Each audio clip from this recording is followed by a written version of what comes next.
ठाण्यातील उपवन तलाव परिसरामध्ये सुरू असलेल्या विहंग संस्कृती आर्ट फेस्टिवलने शनिवारी ठाणेकरांना सांस्कृतिक पर्वणी अनुभवायला मिळाली।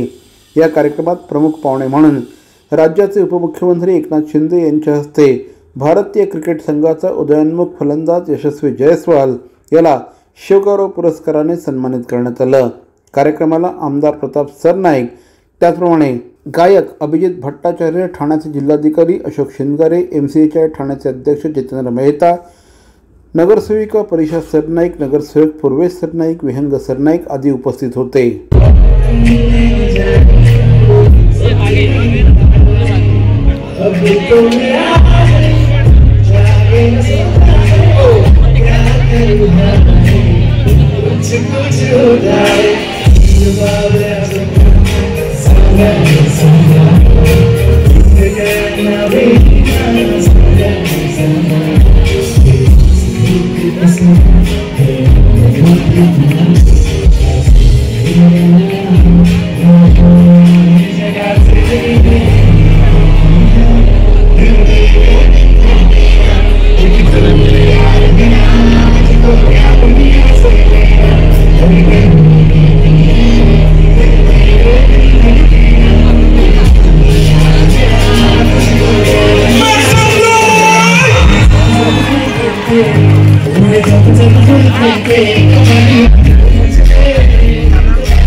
ठाणे शहरातील भवानी ज्वेलर्सची प्रति ग्रॅम केवळ 250 रुपयांची घडणावळ सोने, चांदी, हिरे आणि प्लॅटिनमच्या आधुनिक आणि पारंपरिक दागिन्यांचं विश्वासार्ह दालन Bhavani jewellers, ice factory, Talao Pali, station road Thane आणि कल्याण लाल चौक येथेही भवानी ज्वेलर्स।